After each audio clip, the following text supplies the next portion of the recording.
Hi starting లోనే మనకి ఒక పోలీస్ వ్యాన్ కనిపిస్తుంది. దాంట్లో కొంతమంది ఖైదీలని తీసుకువెళ్తూ ఒక గ్యాస్ స్టేషన్ దగ్గర ఆపుతారు. అందరు ఖైదీలు వాష్రూమ్ కోసం కిందికి వస్తారు. కాకపోతే తిరిగి వెళ్తున్నప్పుడు ఖైదీలు అందరూ వచ్చారా లేదా అని చెక్ చేస్తే వాళ్ళలో ఒక ఖైదీ వచ్చి ఉండడు. అతని పేరే క్రేవెన్. వెంటనే పోలీసులు అతను ఎక్కడున్నాడని మొత్తం వెతుకుతారు. క్రేవెన్ మాత్రం ఒక ప్లేస్ లో నిలబడి కనిపిస్తాడు. తను పారిపోవాలనుకుంటే పారిపోయేవాడే, కాకపోతే తను ఎక్కడికి వెళ్ళడు. వెంటనే పోలీసులు మళ్ళీ తనని రిటర్న్ తీసుకువస్తారు. తర్వాత క్రేవెన్ ని జైల్ కి తీసుకుని వెళ్తారు. అలా తను జైల్లో ఉన్నప్పుడు ఇద్దరు పాత ఖైదీలు క్రేవెన్ దగ్గరికి వచ్చి తనని కొట్టడానికి తన దగ్గరికి వస్తారు. కాకపోతే క్రేవెన్ వాళ్ళనే చిత కొడతాడు.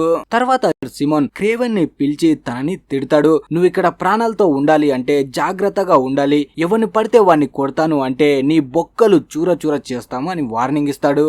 ఆ జైలర్ ముందే ఒక పులిని చంపేసి దాని చర్మాన్ని ఓల్చేసి ఉంటారు. అది చూసిన క్రేవెన్ ఇలా జంతువుల్ని చంపడం చాలా నేరం అంటాడు. దాంతో సిమోన్ కి చాలా కోపం వస్తుంది. నేను నీ గురించి చెప్తుంటే నువ్వు నాకే వార్నింగ్ ఇస్తావేంటని తన మీద కోపడతాడు. అలాగే తన వాళ్ళని క్రేవెన్ ని కొట్టడానికి పంపిస్తాడు. కాకపోతే క్రేవెన్ చూస్తున్నంత నార్మల్ వ్యక్తి కాదు, తనలో సూపర్ పవర్స్ కూడా ఉంటాయి. వెంటనే అక్కడ ఉన్న వాళ్ళని చిత్తకొట్టి అక్కడ నుంచి పారిపోవడానికి గోడల మీద కోతిలా ఎగురుతూ పారిపోతుంటాడు. అలాగే జైల్ పైకప్పుని బద్దలు కొట్టేసుకుని జైల్ లోపల నుంచి బయటికి దూకుతాడు. తనని చూస్తూ ఉంటే చాలా పవర్ఫుల్ అయిన వ్యక్తి అని మనకి అనిపిస్తుంది.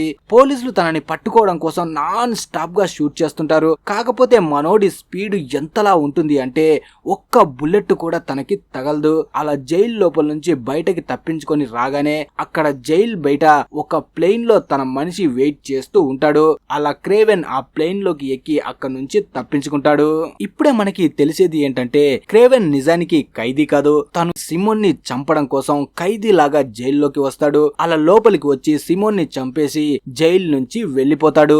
ఆ తర్వాత స్టోరీ 16 సంవత్సరాల ముందుకు వెళ్తుంది. ఇప్పుడు క్రేవెన్ చిన్నతనాన్ని చూపిస్తారు. తన బ్రదర్ తో కలిసి స్కూల్లో చదువుతూ ఉన్నప్పుడు వాళ్ళ నాన్న వాళ్ళిద్దరిని తీసుకువెళ్ళడానికి వస్తాడు. అలా తీసుకువెళ్తున్నప్పుడు వాళ్ళ నాన్న ఇద్దరితో చెప్తాడు, మీ అమ్మ ఇప్పుడు చనిపోయింది, తన మెంటల్ కండిషన్ బాగోలేకపోవడం వల్ల తన ప్రాణం తానే తీసుకుందని చెప్తాడు. కాకపోతే క్రేవెన్ మాత్రం వాళ్ళ నాన్న వల్లే వాళ్ళ అమ్మ చనిపోయింది అనుకుంటాడు. ఎప్పుడు చూడు పని పని అంటూ ఇంట్లో వాళ్ళని అస్సలు పట్టించుకునేవాడు కాదు వాళ్ళ నాన్న. దీని కారణంగానే వాళ్ళ అమ్మ పిచ్చిదైపోయింది అనుకుంటాడు. అప్పుడే వాళ్ళ నాన్న క్రేవెన్ తో, ఈ రోజు మిమ్మల్ని నేను వేట కోసం తీసుకువెళ్తున్నాను, అక్కడ తెలిసిపోతుంది మీరు ఎంత పెద్ద వేటగాళ్ళయ్యారో అంటాడు. తర్వాత మనకి కెలిప్సో అనే అమ్మాయి కనిపిస్తుంది. తను వాళ్ళ గ్రాండ్ మదర్ తో కలిసి ఉంటుంది. నిజానికి వాళ్ళ grand mother tarot card reader అయి ఉంటుంది. అంటే కార్డ్స్ చూసి జాతకం చెప్పే రకం. అలాగే కెలిప్సో కూడా వాళ్ళ గ్రాండ్ మదర్ లాగే టెరో కార్డ్ రీడర్ అవ్వాలి అనుకుంటుంది. అప్పుడే వాళ్ళ గ్రాండ్ మదర్ కెలిప్సోకి తన ఫేవరెట్ కార్డ్స్ ని ఇస్తుంది. అలాగే ఒక బాటిల్ ని ఇస్తుంది. అందులో చాలా ప్రత్యేకమైన లిక్విడ్ ఉంటుంది. ఈ లిక్విడ్ ఎంత పవర్ఫుల్ అంటే చచ్చిపోయే వాళ్ళని కూడా ఇది బాగు చేయగలదు. తర్వాత క్రేవెన్ వాళ్ళు కనిపిస్తారు. వాళ్ళ నాన్న వాళ్ళ అన్నదమ్ముల్ని ఇద్దరిని వేటకు తీసుకొని వెళ్తాడు. చాలా సేపు అడవి మొత్తం తిరిగినా ఒక్క టైగర్ కూడా వాళ్ళ నాన్నకి కనిపించదు. దాంతో కనిపించిన వేరే జంతువుని వేటాడతాడు. తర్వాత నైట్ కి అదే అడవిలో టెంట్ వేసుకుని అక్కడే రెస్ట్ తీసుకుంటారు. రాత్రికి టెంట్ లో క్రేవెన్ తన బ్రదర్ ఇద్దరు ఉన్నప్పుడు తన బ్రదర్ మిమిక్రీ చేస్తాడు. అది చూడ్డానికి అచ్చం వేలే వాళ్ళ గొంతులాగా అనిపిస్తుంది. అంటే తన బ్రదర్ కి ఒక స్పెషల్ పవర్ ఉంటుంది, ఎవరి వాయిస్ నైనా తను మిమిక్రీ చేయగలడు. తర్వాత మార్నింగ్ మళ్ళీ వీళ్ళు వేట కోసం వెళ్తారు. అలా చాలా సేపు తిరిగిన తర్వాత క్రేవెన్ వాళ్ళ నాన్న దగ్గరికి తన పార్ట్నర్ వచ్చి, ఈసారి టైగర్ ని నేను వేటాడతాను అంటాడు. కాకపోతే వాళ్ళ నాన్న మాత్రం, నువ్వా పిచ్చి నా కొడక, నేనే టైగర్స్ ని వేటాడడానికి నానా కష్టాలు పడుతున్నాను, నువ్వేదో పీకుదామని ముందుకు రావాలనుకుంటున్నావు, కాకపోతే అదంతా అవ్వదమ్మా అని తనని చాలా నీచంగా మాట్లాడతాడు. తర్వాత క్రేవెన్ తన బ్రదర్ ఇద్దరు గన్స్ చేతిలో పట్టుకొని వేట కోసం ఇంకో సైడ్ కి వస్తారు. ఇద్దరు మాట్లాడుకుంటూ వాళ్ళ నాన్న వాళ్ళ దగ్గర నుంచి చాలా దూరం వచ్చేస్తారు. అలా ముందుకు వెళ్తూ ఉంటే వీళ్ళ ముందుకు సింహం వస్తుంది. ఆ సింహాన్ని చూసి తన బ్రదర్ చాలా భయపడతాడు. కాకపోతే క్రేవెన్ తనని కాపాడడం కోసం ఆ సింహానికి గన్ గురి పెడతాడు. అప్పుడే ఆ సింహం ఒక్కసారిగా క్రేవెన్ మీదకి దూకేసి తనని నోటితో పట్టేసుకుంటుంది. వీళ్ళు గట్టిగా అరవడం వల్ల క్రేవెన్ వాళ్ళ నాన్న ఆ వాయిస్ విని వాళ్ళ దగ్గరికి వచ్చి నాన్ స్టాప్ గా ఆ సింహం మీద షూట్ చేస్తుంటాడు. కాకపోతే అప్పటికే ఆ సింహం క్రేవెన్ ని అక్కడి నుంచి తీసుకువెళ్తుంది. తర్వాత మనకి కెలిప్సో కనిపిస్తుంది. తన ఫ్యామిలీతో కలిసి తను కూడా హంటింగ్ కోసం అదే అడవిలోకి వస్తుంది. అలా తను ఒక్కతే అడవిలో వెళ్తున్నప్పుడు తనకి క్రేవెన్ కనిపిస్తాడు. ఆ సింహం తనని చాలా గాయపరిచి ఉంటుంది. అప్పుడే కెలిప్సో క్రేవెన్ దగ్గరికి వచ్చి వాళ్ళ గ్రాండ్ మదర్ ఇచ్చిన ఆ లిక్విడ్ ని తీసి క్రేవెన్ నోట్లోకి వేస్తుంది. ఈ లిక్విడ్ ఎవ్వరి ప్రాణాన్నైనా తిరిగి తీసుకురాగలదు. కానీ ఎంతసేపు అయినా క్రేవెన్ ఇంకా కళ్ళు తెరవడు. ఆ తర్వాత క్రేవెన్ మనకి హాస్పిటల్లో కనిపిస్తాడు. డాక్టర్స్ తనని కాపాడడానికి చాలా ట్రై చేస్తారు. కాకపోతే ఎంత ట్రై చేసినా క్రేవెన్ అప్పటికే చనిపోయి ఉంటాడు. డాక్టర్స్ కూడా ఇక తను చనిపోయాడు అనుకుంటారు. కాకపోతే అప్పుడే సడన్ గా తను కళ్ళు తెరుస్తాడు. అది చూసి డాక్టర్స్ మొత్తం షాక్ అవుతారు. నిజానికి కెలిప్సో ఇచ్చిన ఆ లిక్విడ్ వల్లే తన ప్రాణాలు తిరిగి వస్తాయి. అలాగే ఇక్కడ ఇంకో ముఖ్యమైన విషయం ఏంటంటే సింహం తనని వేటాడినప్పుడు దాని బ్లడ్ కూడా క్రేవెన్ కి అయిన గాయాల ద్వారా తన బాడీలోకి వెళ్లి తన బ్లడ్ లో కలిసిపోతుంది. అందువల్ల సింహానికి ఉండే శక్తులు మొత్తం మనోడికి కూడా వస్తాయి. దీని కారణంగానే చాలా తొందరగా తన గాయాలు కూడా నయమవుతాయి. అలా కొన్ని రోజుల తర్వాత వాళ్ళ నాన్నతో కలిసి మళ్ళీ తిరిగి ఇంటికి వస్తాడు. అలా క్రేవెన్ ఇంట్లోకి రాగానే తనపై అటాక్ చేసిన సింహం తలని తన ఇంట్లో చూస్తాడు. అది చూసి తను షాక్ అవుతాడు. నిజానికి తన మీద అటాక్ చేసిన ఆ సింహాన్ని వాళ్ళ నాన్న చంపేసి దాని తలని తెచ్చి ఇంట్లో వేలాడదీసి ఉంటాడు. అది చూసి క్రేవెన్ వాళ్ళ నాన్న మీద చాలా కోపడతాడు, నువ్వు ఇలా చేయకూడదు అని. కాకపోతే వాళ్ళ నాన్న మాత్రం ఇక నువ్వు అన్ని మూసుకో, స్కూల్ కూడా మానేసి నాతో పాటు వచ్చి నాలా పెద్ద హంటర్వి నువ్వు కావాలి అంటాడు. కానీ క్రేవెన్ మాత్రం నేను నీలాంటోని కాదు, నీలా జంతువుల్ని చంపి వాటి ద్వారా పైసలు సంపాదించలేను అంటాడు. ఇక క్రేవెన్ నిర్ణయం తీసుకుంటాడు, ఎలాగైనా ఈ ఇంటి నుంచి పారిపోవాలి అని. రాత్రి అవ్వగానే తన బట్టలు తీసుకొని అక్కడి నుంచి వెళ్లిపోతూ ఉంటే తన బ్రదర్ తన ముందుకు వస్తాడు. అప్పుడే తన బ్రదర్ అంటాడు, అమ్మ కూడా చనిపోయింది, ఇప్పుడు నువ్వు కూడా నన్ను వదిలేసి వెళ్లిపోతున్నావా అని. దానికి క్రేవెన్, నేను ఇక్కడే ఉంటే నాన్న నన్ను బలవంతంగా హంటర్ని చేస్తాడు, నాకు హంటర్ని అవ్వడం అస్సలు ఇష్టం లేదు, ఇక్కడి నుంచి పారిపోతేనే నేను సేఫ్ గా ఉండగలను అంటాడు. అలా తను రష్యాలో ఉన్న ఫారెస్ట్ లోకి వస్తాడు. ఇది వాళ్ళ అమ్మదే అయి ఉంటుంది. అలా తను అక్కడి నుంచి వెళ్తూ ఉంటే తనకి ఒక సౌండ్ వినిపిస్తుంది. ఏంటని వెనక్కి తిరిగి చూస్తే అడవి దున్నల గుంపు తన వైపు చాలా వేగంగా వస్తూ కనిపిస్తాయి. అప్పుడే మనోడు అనుకుంటాడు, ఇక నా పని అయిపోయింది, ఇక్కడితో నేను సచ్చినట్టే అని కళ్ళు గట్టిగా మూసుకుంటాడు. అప్పుడే అడవి దున్నలు తన పక్క నుంచి చాలా వేగంగా వెళ్లిపోతాయి. తనకి మాత్రం ఏమీ అవ్వదు. ఏంటని కళ్ళు తెరిచి చూస్తే తన ముందు ఒక అడవి దున్న నిలబడి ఉంటుంది. అంటే తనకి ఏం కాకుండా అది తనని కాపాడుతుంది. తర్వాత క్రేవెన్ అక్కడే ఉన్న ఇంటి దగ్గరికి వెళ్తాడు. ఆ ఇంటి దగ్గరికి వాళ్ళ అమ్మ ప్రాణాలతో ఉన్నప్పుడు తన బ్రదర్ ని తనని తీసుకువచ్చేది. ఈ ప్లేస్ కి వచ్చిన తర్వాతే క్రేవెన్ కి అనిపిస్తుంది తనలో కూడా చాలా శక్తి వచ్చింది. ఆ సింహం DNA నాలో కలవడం వల్ల దానికి ఉన్నంత పవరే నాకు కూడా వచ్చింది అనుకుంటాడు. అలా ఒక రోజు తనకి బాగా ఆకలవ్వడంతో ఒక దుప్పిని వేటాడతాడు. ఇలా వేటాడుతున్నప్పుడే మనకి తెలుస్తుంది తనలో ఎంత శక్తి ఉందని. పెద్ద పెద్ద కొండల్ని కూడా తను ఈజీగా దూకుతూ ఆ జింకని వేటాడతాడు. ఇప్పుడు తను పూర్తిగా అర్థం చేసుకుంటాడు, నార్మల్ వ్యక్తుల కంటే నాలో చాలా శక్తులు ఉన్నాయి అని. అప్పుడే తనకి దూరం నుంచి ఒక గన్ సౌండ్ వినిపిస్తుంది. వెంటనే తన పక్కన ఉన్న ఎత్తైన చెట్టుపైకి ఎక్కి చూస్తే దూరంగా ఇద్దరు వ్యక్తులు జంతువుల్ని వేటాడుతూ కనిపిస్తారు. వాళ్ళు ఎంత దూరంగా ఉంటారు అంటే నార్మల్ వ్యక్తులు వాళ్ళని చూడలేరు. కాకపోతే క్రేవెన్ మాత్రం తనలో ఇప్పుడు పవర్స్ ఉన్నాయి కాబట్టి ఈజీగా వాళ్ళని చూడగలుగుతాడు. వెంటనే క్రేవెన్ ఆ హంటర్స్ దగ్గరికి వస్తాడు. అక్కడ చాలా జంతువుల్ని వాళ్ళు చంపేసి ఉంటారు. అప్పుడే క్రేవెన్ వాళ్ళకి వార్నింగ్ ఇస్తాడు, మీరు ఇంతవరకు ఎన్ని జంతువుల్ని చంపారో నేను వాటిని పట్టించుకోను, ఇక పైన మీరు ఇక్కడ ఏ జంతువుని కూడా చంపకూడదు, చంపితే నా కొడకల్లారా నా చేతిలో మీరు చచ్చినట్టే అంటాడు. కానీ వాళ్ళు మాత్రం, బుడ్డోడా నీ వయసుకి నీ మాటలకి సంబంధం లేదురా, అయినా ఇంత అడవిలో నువ్వేం పీకుతున్నావని తనని చంపడానికి గన్ గురి పెడతారు. దాంతో క్రేవెన్ కి పిచ్చ కోపం వస్తుంది. వెంటనే ఆ ఇద్దరు హంటర్స్ ని దారుణంగా అక్కడే చంపేస్తాడు. తర్వాత మళ్ళీ కథ ప్రెజెంట్ కు వస్తుంది. ఇప్పుడు తను ఆ జైలు నుంచి తప్పించుకొని డైరెక్ట్ గా రష్యాలో ఉన్న తన ఇంటి దగ్గరికి వస్తాడు. ఇంతకు ముందు కూడా తను ఇక్కడే ఉండేవాడు. అలా తను అక్కడే పడుకొని ఉన్నప్పుడు సడన్ గా తనకి దూరం నుంచి ఒక బుల్లెట్ సౌండ్ వినిపిస్తుంది. అంటే ఎవరో ఇక్కడికి వేటగాళ్ళు వచ్చారు అని వాళ్ళని చూడడం కోసం వెంటనే అక్కడికి వెళ్తాడు. ఇక్కడ వేటగాళ్ళు చాలా అడవి దున్నల్ని చంపేసి వాటిని లోడ్ చేసుకుని అక్కడి నుంచి వెళ్లిపోతూ ఉంటారు. కాకపోతే క్రేవెన్ వాళ్ళ ముందుకు వచ్చి, ఎక్కడికి రా వెళ్తారు, నన్ను దాటుకొని వెళ్లే దమ్ముందా అని ఒక్కొక్కరిని దారుణంగా చంపేస్తాడు. క్రేవెన్ బ్లడ్ లో ఆ సింహం DNA ఉంది కాబట్టి తను కూడా ఇప్పుడు సింహం లాగే బిహేవ్ చేస్తాడు. అంటే సింహం అడవికి రాజు, అడవిని కాపాడుకునే బాధ్యత ఆ సింహానికే ఉంటుంది. ఇప్పుడు ఈ అడవిని కాపాడే బాధ్యత మనోడిదనమాట.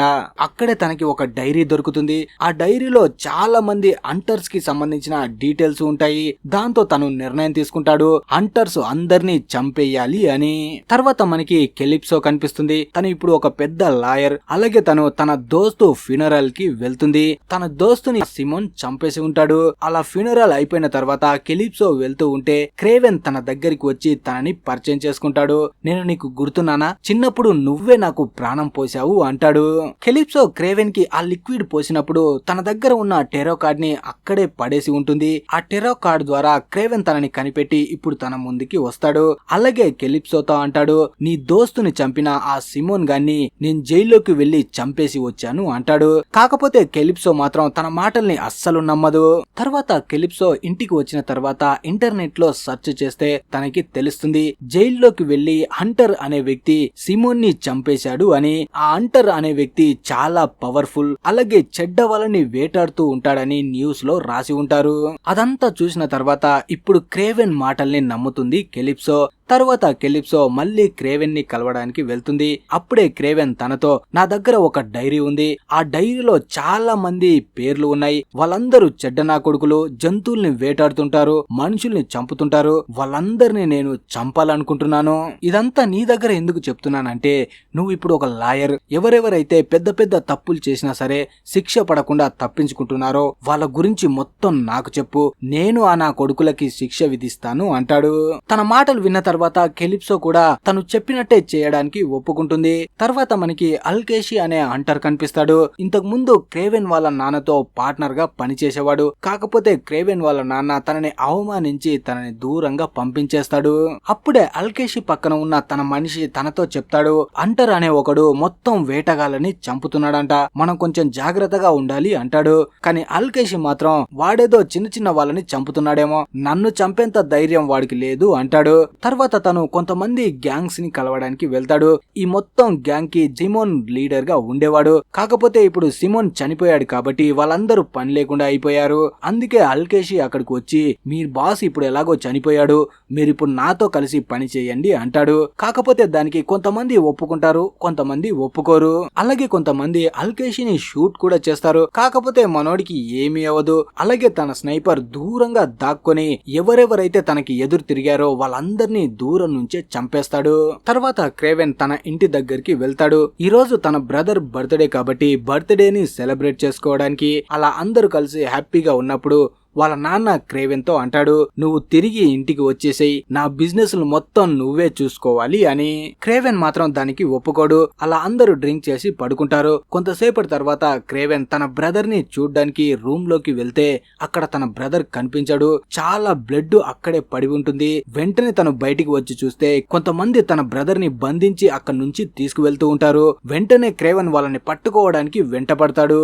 కానీ అప్పటికే తన బ్రదర్ ని హెలికాప్టర్ లో నుంచి తీసుకువెళ్ళడానికి టేక్ ఆఫ్ అవుతారు. వెంటనే క్రేవెన్ అక్కడికి వచ్చి హెలికాప్టర్ ని ఆపడం కోసం తన శక్తిని మొత్తం ఉపయోగిస్తాడు.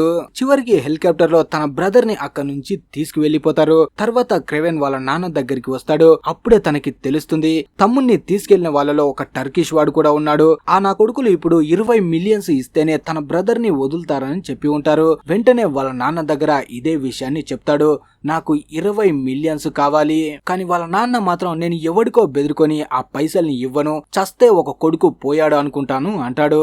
ఆ తర్వాత క్రేవెన్ కెలిప్సో దగ్గరికి వెళ్లి ఆ టర్కిష్ వాడు ఎవడో తెలుసుకోవడానికి ట్రై చేస్తాడు.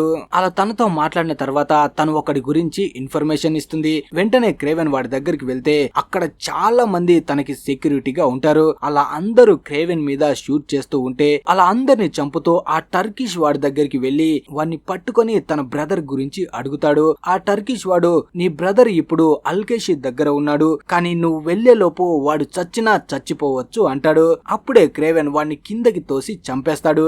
తర్వాత మనకి అల్కేషి దగ్గర క్రేవెన్ బ్రదర్ కనిపిస్తాడు. తన దగ్గరికి అల్కేషి వచ్చి నువ్వు నాతో కలిసి నా పార్ట్నర్ గా ఉండు, కొన్ని రోజుల్లో మీ అన్న ఎలాగో మీ నాన్నని చంపేస్తాడు, అప్పుడు నువ్వు దిక్కులేని నా కొడుకులా అయిపోతావు, అందుకే నువ్వు నాతో కలిసిపోయావంటే నిన్ను చాలా పవర్ఫుల్ గా మారుస్తాను అంటాడు.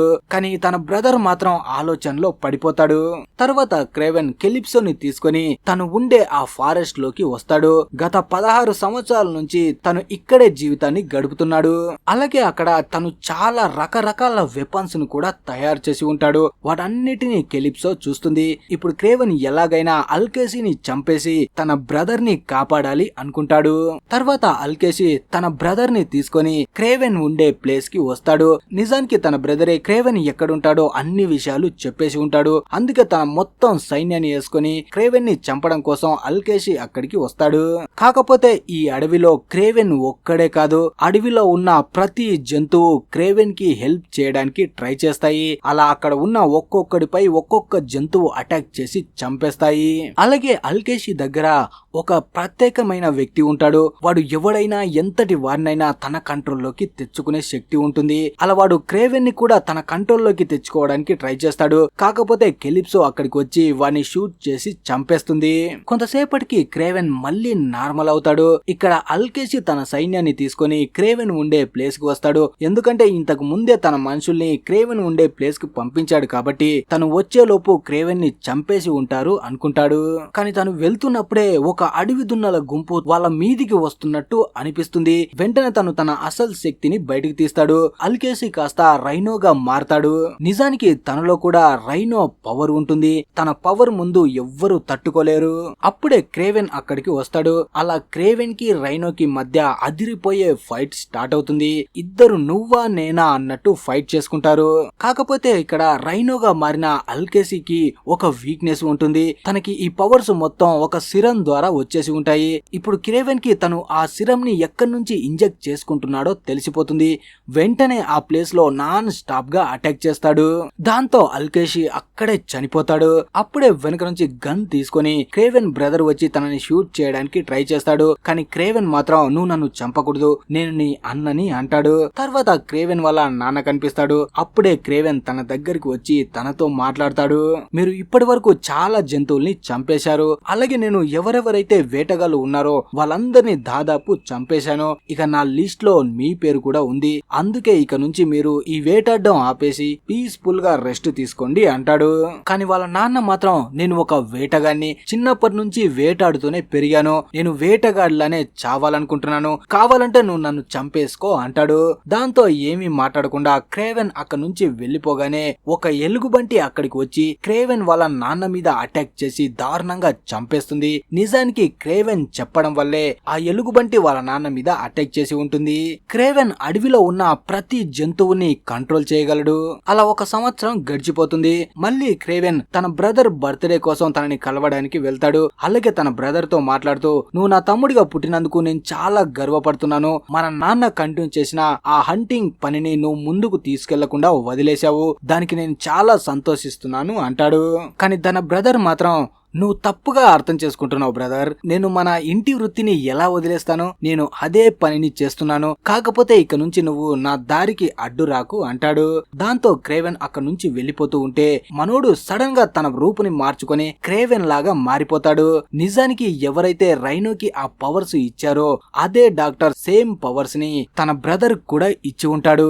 ఈ సిరం ఇంజెక్ట్ చేసుకుంటే వాళ్ళలో కొంత పవర్ ఉన్నా సరే ఆ పవర్ ఇంకా పెరిగిపోతుంది. ఫస్ట్ నుంచే క్రేవెన్ బ్రదర్ దిమిత్రి దగ్గర ఎవరి వాయిస్ నైనా మిమిక్రీ చేసే పవర్ ఉంది. ఇప్పుడు ఈ సిరం మిక్కించుకోవడం వల్ల ఆ వాయిస్ మిమిక్రీతో పాటు సేఫ్ షిఫ్టింగ్ పవర్ కూడా వస్తుంది.